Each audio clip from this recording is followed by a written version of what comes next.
Just how important is COP26 for our country? Well, joining us now is Attorney Angela Ibay. She's the head of the Climate and Energy Program of Worldwide Fund for Nature Philippines, one of the groups working to fight climate change. Good morning, Attorney Gia. Thanks so much for joining us. Now, this is the 26th time that countries who signed to the United Nations Framework Convention on Climate Change are coming together. Let's talk about what have the gains been so far from the past climate summits. Yes, so good morning. Yes, it's 26 times that they've met, but actually this was postponed from last year because of the pandemic. So in fact, there are a lot of things on the plate of negotiators this year.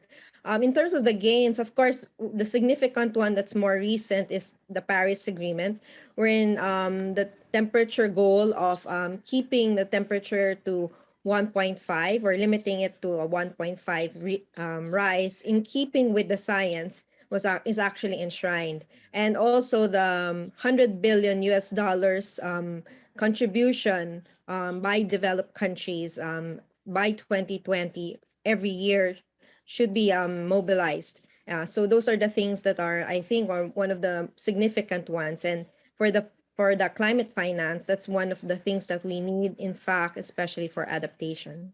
All right, it was postponed from last year, obviously due to the pandemic, and this pandemic has really opened our eyes to what's truly important out there. Has the focus changed, knowing what we know now? I mean, we did mention earlier that the temperature is changing faster. It's warming. The Earth is warming faster than scientists had originally predicted. Should the focus change? Should our goals change? Well, actually, there's more urgency now. The main goals for this convention, in fact, as stated by, I think, the previous COP25 president, is that the success of COP will be measured by three things. Ambition, meaning how much are countries willing to reduce their emissions. Finance, how much finance or money is in fact put into for climate action. And of course, whether in fact the rules of under the Paris Rule Agreement and its rule books are actually finalized. So there are a lot of things that have to be decided during COP26. Among those, in fact, that the UK presidency has been saying is that they want to be able to accelerate decarbonization, ensure that for climate action, finance does flow. But they also want to see that nature is also included and in the discussion itself, and that adaptation as well as addressing loss and damage also becomes a central key part of the decisions that will be coming out from COP26.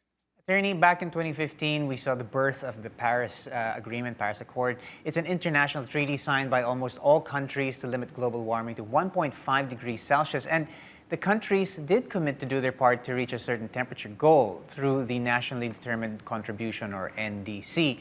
The Philippines submitted this year its NDC to slash by 75% its emissions by 2030. In your appreciation, how does the country intend to help in the effort, and will this be enough? Will what we want to do be enough to make a dent? Well, as anything else, everybody should really contribute. It's not just the Philippines, but all of the countries, and even within the country, everyone should get on board. And in fact, we in WWF say that it's all hands on deck, especially now that we are in a climate emergency. So the 75% is significant.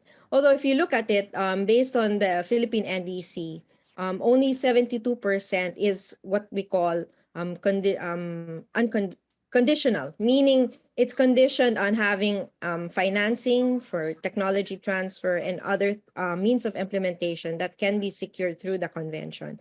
So only 2% or almost 3% of the 75% is actually unconditional, meaning government will do it anyway.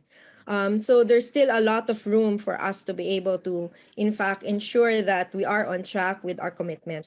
The United Nations Framework Convention Secretariat recently came out with a synthesis report looking at all of the NDCs that have been submitted, both the first-time NDCs as well as what we call the enhanced NDCs.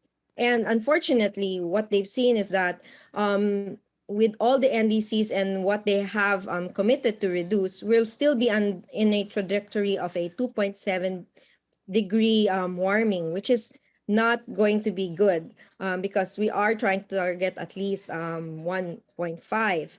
So that means we still need, and everyone, not just in the Philippines, to be able to ensure that we're ensuring that we're doing our own bit to be able to address climate change, whether it's being resilient or being adapting to it, but also reducing our emissions. So that can include promoting renewable energy, being more energy efficient, and even our food systems, looking at how we can produce food with less, but ensuring that everyone is actually has all what is needed for them to live. But obviously, we should be focusing on what we can be doing as a country. It's nice to see, though, that the U.S., one of the top on the list, is back in accord with the Paris Accords. Now, the Finance Department leads the 19-person Philippine delegation to COP26. How crucial is funding and finance in achieving climate goals, considering we're coming into an election? How closely, perhaps, should we be looking at the climate policies that the candidates are putting forward? Well, good that you asked about it. Definitely, climate finance is a central theme or a central agenda here in COP26. At least the UK presidency wants it, and a lot of countries, also developing countries and vulnerable countries, want to ensure that there is already that mobilization of 100 billion as promised under the Paris Agreement, and developed countries should in fact make good on that promise. So I think the fact that we do have the Department of Finance there, they'll probably look at ensuring that the decisions will actually look at getting access to finance for countries like the Philippines, so that our climate actions can actually be funded well, and that investments will actually flow into the country. But I think there's also other things that have to be done aside from finance. Ensuring that we have enabling policies.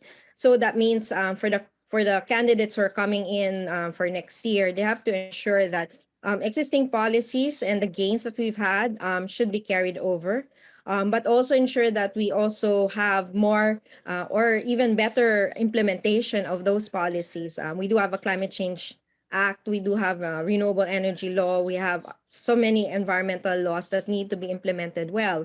And by doing so, we actually can be able to keep us on track with our nationally determined contribution, and hopefully also be able to contribute in limiting global warming. There you go. I think oftentimes people ask what can they do in their own little way. Vote wisely, I think, is one of those ways. Thank you very much, Attorney Angela Ibay from WWF Philippines, for giving us a lowdown.